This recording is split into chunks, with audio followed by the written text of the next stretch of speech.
સુરત શહેરના ward number 11માં ચૂંટણી પ્રચાર દરમિયાન એક અપક્ષ ઉમેદવાર અને ભાજપના ઉમેદવારના સમર્થકો વચ્ચે ગંભીર તકરાર સર્જાઈ છે। અપક્ષ ઉમેદવાર તરુણ પટેલના સમર્થકોએ ભાજપના ઉમેદવાર હર્ષ મહેતા અને તેમના સમર્થકો સામે મહિલાઓ પર હુમલો કરવા, અભદ્ર શબ્દો બોલવા અને ધમકી આપવાના આક્ષેપ લગાવ્યા છે।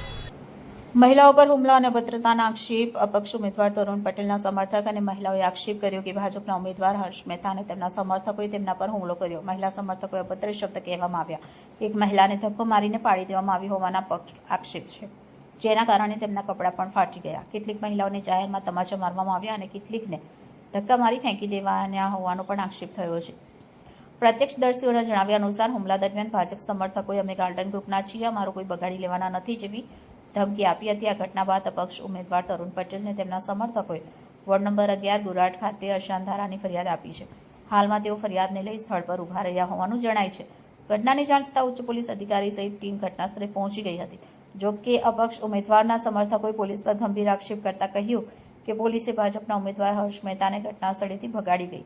આ મામલે સ્થાનિક વર્તુળોમાં પોલીસની નિષ્પક્ષતા પર સવાલ ઉઠી રહ્યા છે। ઘટના અંગે હર્ષ મહેતાનો પ્રતિક્રિયા જાણવાનો પ્રયાસ કરવામાં આવ્યો હતો, પરંતુ તેમને કોઈ પણ જવાબ મળ્યો નથી। પોલીસે જણાવ્યું કે ફરિયાદના આધારે તપાસ હાથ ધરવામાં આવી રહી છે અને ઘટનાના સીસીટીવી ફૂટેજ મેળવવામાં આવી રહ્યા છે। વિસ્તારમાં હાલ તંગ સ્થિતિને પગલે પોલીસ બંદોબસ્ત ગોઠવવામાં આવ્યો છે।